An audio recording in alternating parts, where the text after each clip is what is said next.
have played his hand out in that first round, but he needed that to get back. Now, he got hit a lot, and he showed. Now, let's watch how he gets hit. These are up, all misses. Now, that tires you out, but Benn is right on him. That's not a great hit, not compared to what he did in that round. Many of those were right on the jaw and caused McClellan to hold on like that. Now, that is a great shot. And remember, this guy can punch. They say he left his punch when he went up, but he looks pretty good to me. Okay, now that's better. That's what we want, Martin. 10 seconds. We're not getting as good of audio as we're used to back in the States. They don't allow microphones in the corners as we enter round 3. Round 2 was a good one for Benn, who came back well from almost being counted out in round 1. Benn starts the third round off with a left hook. That sends McClellan back. Now, nobody's ever questioned Benn's courage or his desire to fight. That's one thing. We don't know what will happen with McClellan when things get to... Oh, nice uppercut by Benn. Stiff right uppercut by Benn. A left hook by Benn. Then a right hand. Uppercut. A left-right combination by Nigel Benn. Wild miss by McClellan opens himself up, but Benn missed. Benn is missing. He's a little bit too anxious now. He almost feels like he's got this guy on the run. And he has. All through that second round, he had him dominated.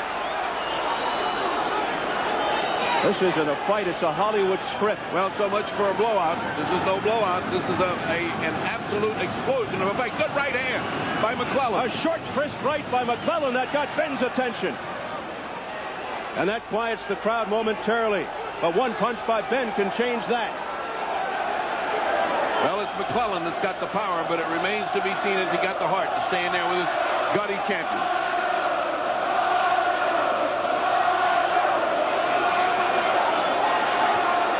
Wasted motion by McClellan. He shouldn't be doing that.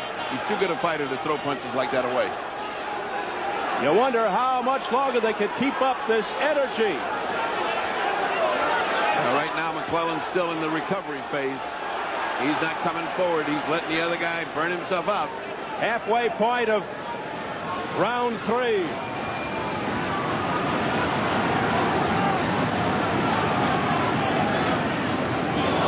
A miss by McClellan. Oh, it has been compelling action to this point. McClellan, the difference is missed all through the second round and is still missing in the third. This for the WBC Super Middleweight Championship. A right hand by Nigel Benn.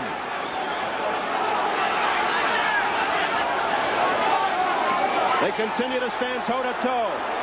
A short right by Benn and an answer from McClellan. McClellan has got to be a little bit discouraged.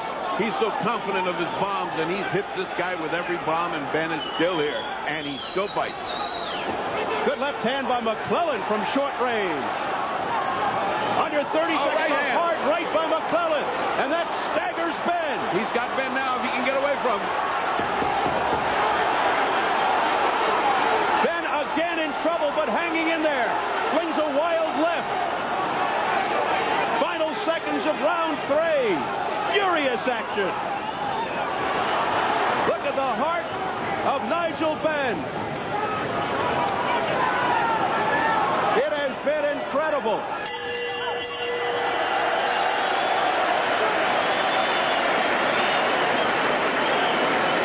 For round 4, it has been electrifying up to this stage.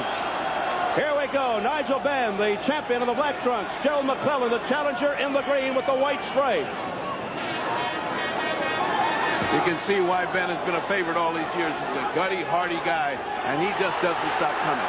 Here's a guy that was knocked clear through the ropes about 36 seconds into round 1. It took him to the count of 9 to get back into the ring.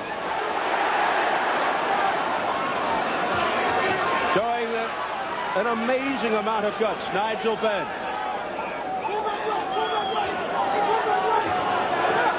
The referee having a lot of trouble separating. Holding and hitting by Benn, the warning. And then the warning to McClellan. Right hand, lunging right by Nigel Benn. And his 7th title defense. He almost saw it all go out the window in the first round, but he has stormed back with tremendous heart. You got to wonder what's going through the mind of McClellan right now. He thought he had him. Well, McClellan's waiting too long to let the other guy get started. His whole plan was to pound the side so that his arms would come down, McClellan thought, but he hadn't done that because he almost got an easy knockout. He got out of his game plan. He got into a fist fight instead of a boxing match. McClellan, who usually fights as if he's double parked. Many first-round knockouts. He almost had another one here. His last 3 fights, first-round knockouts. The question is, if this goes on and on and on, Benn is the one who has gone the distance. McClellan rocked with a left hook there. McClellan, who hasn't gone past round 8 in his career. Sometimes he looks too confused when he gets hit by a hard hand. It almost looks like he's got cobwebs in his head, like right then. Benn is just winding up, throwing vicious lefts and rights. Combination by Benn. And McClellan just hangs on. They're just swapping rounds here. That last round was McClellan looked like he was coming back, and now it's Benn that looks like he's coming back. What a fight this is, and what a crowd. These people are going crazy here. Sellouts, 11,000 strong, cheering from the outset. A left and a right by Benn. That sends McClellan backpedaling. Gerald just did what every boxer dreads, every trainer, goes straight back and leaning back against the punch. That's when you get killed, and he did. He got hit twice. McClellan missing with that right, guarded well by Benn.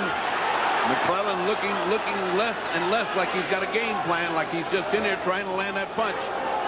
That whole thought of hitting the side so the guard would come down has gone out the window. Peekaboo style by McClellan. Benn penetrating with the left as the bell sounds. They're trading rounds here.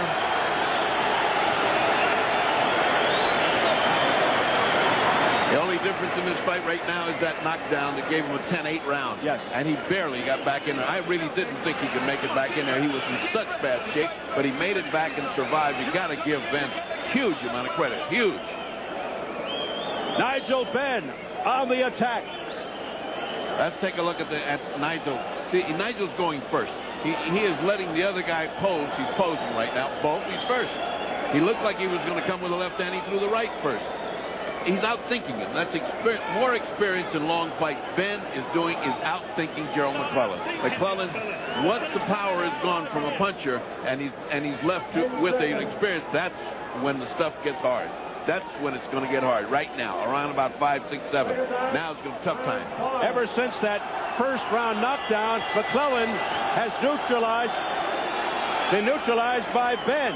Nigel Benn has taken away the ferocious ring presence of Gerald McClellan. Benn being warned to keep the punches up. Round number 5 for the WBC Super Middleweight Championship. A thriller in London. Changing up. Sometimes he fights right, sometimes he fights left. Look at this. He's throwing out. Yes, McClellan now switching to southpaw. And he goes back. Now he's back to conventional with the jab. Oh, a right hand by Benn that got in. That switching is a waste of time because what's happening to him is being outspeeded and outthought by the cagey champion, Nigel Benn. Benn is outthinking. McClellan has been taken out of his game plan. A thumping left hook by Benn. McClellan looks confused. The cagey Nigel Benn now seems to have gained control of this fight.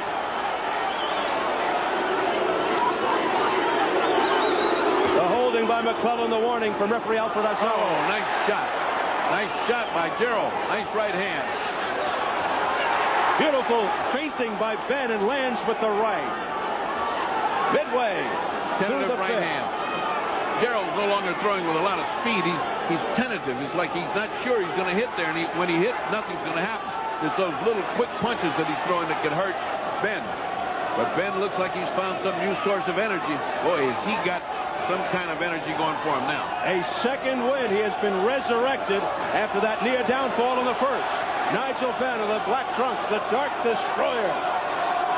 The crowd 100% behind.